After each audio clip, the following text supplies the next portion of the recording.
জান্নাতের ভিতরে স্তর আছে কয়টা? 100টা। 100টা স্তরে প্রত্যেকটা স্তরের মাঝে পার্থক্য হচ্ছে আসমান আর জমিন। জোরে বলুন সুবহানাল্লাহ। এই 100 স্তরের মাঝে সব থেকে উঁচু স্তরে রয়েছে ফেরদাউস। আপনাদের মনোযোগ আছে না গেছে? সব থেকে উঁচু স্তরে আছে কি? ফেরদাউস। আর সেখান থেকে জান্নাতের ভিতরে কয়টা ঝর্ণা প্রবাহিত? সবাই বলেন, সবাই বলেন কয়টা? 4টা ঝর্ণা সেখান থেকে প্রবাহিত। ঝর্ণা সেটের নাম শুনবেন? সবাই জানেন তো? এই 4টি ঝর্ণার ভিতরে 1 নাম্বার যেই ঝর্ণা, সেই ঝর্ণার নাম হলো সালসাবিল। জোরে বলুন কি নাম? 1 নম্বরে সালসাবিল, 2 নম্বরে হলো জামজাবিল, 3 নম্বরে হলো তাসনিম, 4 নম্বরে হলো কাফুর।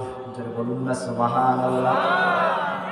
আল্লাহ রাব্বুল আলামিন জান্নাতকে 100টা স্তরে ভাগ করলেন, ফেরদাউসকে সবার উপরে রাখলেন। তবে এই ফেরদাউস হবে ওই সমস্ত মানুষদের জন্য যেই সমস্ত মানুষেরা দুনিয়াকে আল্লাহকে শুধু ভয় করে, তারই একমাত্র ইবাদত করে, শয়তানের কখনো অনুগত হয় না। যারা শুধুমাত্র কেবলমাত্র আল্লাহ রাব্বুল আলামিনের প্রতি ঈমান এনে তাদের গোটা জীবনটা চালাতে পারবে, তারাই হবে ফেরদাউসের মালিক। সুবহানাল্লাহ। এই জন্য আল্লাহ রাব্বুল আলামিন বলেন, ইন্নাল্লাযীনা আমানু ওয়া আমিলুস সালিহাতি কানাত লাহুম জান্নাতুল ফিরদাউসি নুজুলা। আল্লাহু আল্লাহ রাব্বুল আলামিন বলছেন, ইন্নাল্লাযীনা আমানু, নিশ্চয়ই যারা ঈমান এনেছে, ওয়া আমিলুস সালিহাত, আর যারা সৎ কর্ম করেছে, কানাত লাহুম জান্নাতুল ফিরদাউসি নুজুলা।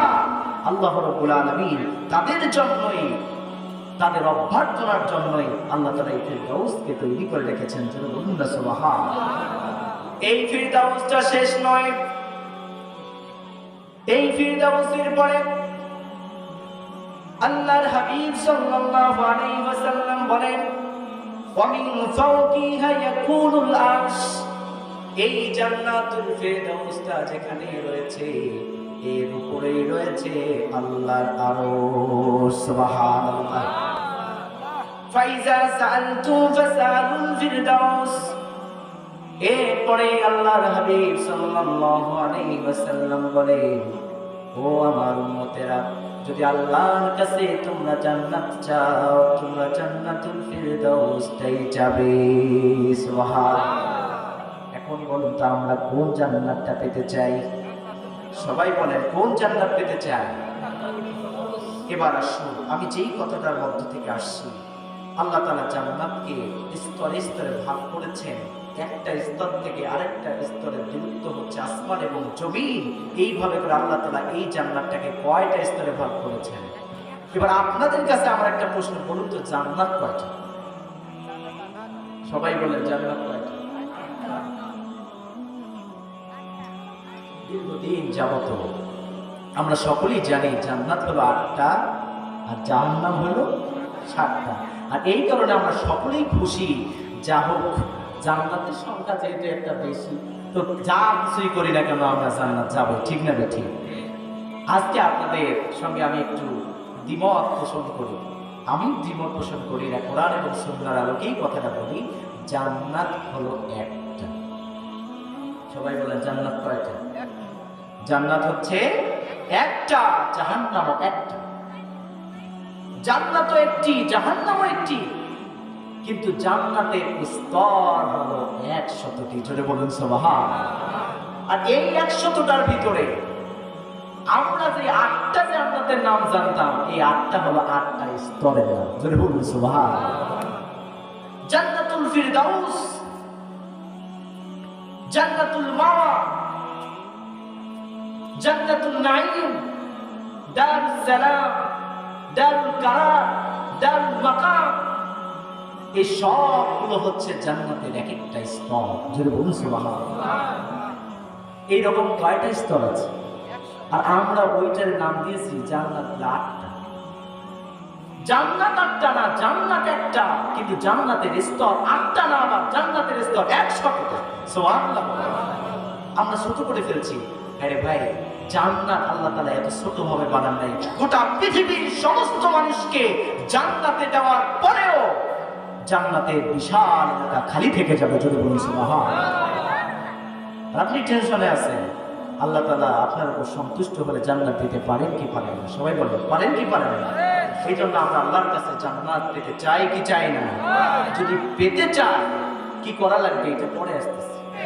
আমরা এমন একজন শাসক চাই যারা চোর হবে না, ডাকাত হবে না, যারা আমাদের জনগণের হক নষ্ট করবে না। কথা বলেন ঠিক না ঠিক? এইরকম ব্যক্তিদের সঙ্গে থাকতে রাজি আছেন না নাই? কারা কারা রাজি আছেন? লিল্লাহে তাকবীর। আগামী দেশ হবে কোরআন প্রেমিক, ইসলাম প্রেমিক, আল্লাহ প্রেমিক মানুষদের জন্য। কথা বলেন ঠিক না ঠিক? কিন্তু এটা এমনি এমনি হবে, ফেরেশতারা এসে বাংলাদেশে ইসলাম কায়েম করে দিয়ে যাবে। ঠিক না ঠিক? ফেরেশতারা আসবে না, ইসলাম আমাদেরকেই কায়েম করা হবে। আল্লাহর জমিনে আল্লাহর দ্বীন কায়েম হবে। এই জন্য আল্লাহ কি ফেরেশতা পাঠাবেন নাকি আমাদেরকেই কাজ করা লাগবে? আমরা সবাই ঘরের ভিতরে থাকবো, কেউ বাহিরে বের হব না, কেউ কোনো কাজও করব না। সব চোর বদমাইশেরা বাইরে থাকবে, আর ইসলাম বাংলায় কায়েম হয়ে যাবে। এই জন্য আমাদের বের হওয়ার দরকার আছে না নাই? কাজ করার দরকার আছে না নাই? সৎ লোকদের সঙ্গী হওয়ার দরকার আছে না নাই? সম্মানিত হাজির, এই যে এখন চলুন, জান্নাতের স্তর একটা স্তর থেকে আরেকটা স্তরের দূরত্ব এত বেশি হবে, নিচের স্তরের যে ব্যক্তিটা জান্নাতে থাকবে, সে উপরের স্তরের ব্যক্তিটাকে দেখে মনে করবে এটা মনে হয় কোনো একটা তারকা। চলে বলছি, নিচের স্তরে যে ব্যক্তিটা থাকবে, উপরের দিকে তাকিয়ে উপরের স্তরের ব্যক্তিটাকে দেখে মনে করবে এটা মনে হয় দূরবর্তী পশ্চিম কিংবা পূর্ব আকাশে কোনো একটা তারকা ঝলমল করছে। জোরে বলুন সুবহানাল্লাহ। এই পার্থক্যটা কেন হবে? এই পার্থক্যটা হবে তাদের উভয়ের মাঝে আমলের পার্থক্যের কারণে। জোরে বলুন সুবহানাল্লাহ। প্রচন্ড শীতের রাতে যেই মানুষটা নামাজ ছেড়ে দিল না, যেই মানুষটা প্রচন্ড গরমের রাতে গোটা শরীরটা ঘামতে ঘামতে গোটা শরীরটার কাপড়টা ভিজে গেল, এমন অবস্থায় যেই মানুষটা নামাজ ছেড়ে দিল না, ওই মানুষ আর আমি একই স্তরে থাকবো নাকি? সবাই বলেন, থাকবো নাকি? সেই মানুষটার স্তর হবে বেশি। যেই মানুষের আমল হবে যত ভালো, তার স্তর হবে তত উপরে। ও ভাইয়েরা, একসঙ্গে দোকান করেছেন, পাশের দোকানদার আপনার সঙ্গে দোকান করত, নামাজের আজান হলে দোকানের ঝাপটাকে এক টান দিয়ে বন্ধ করে তিনি নামাজে চলে যান, আর আপনি মনে মনে ভাবেন এটাই আমার একটু সুযোগ, ব্যবসা করে নেই। ঠিক না ঠিক? আপনি তো ওই টার্গেটে থাকেন, কখন নামাজে যান। ও যখন দোকানটা বন্ধ করবে সব কাস্টমার আমার। এমন ডাকাত আছে না নাই? একসঙ্গে জমিতে কাজ করেন, একজন ভাই যখন এই শুনলো জোহরের আজান হয়ে গেল, নদীর পানিতে উঁচু করে তার গায়ের গামছাটা একটা মাটির উপরে বিছাই দিয়ে নামাজে দাঁড়িয়ে গেলেন।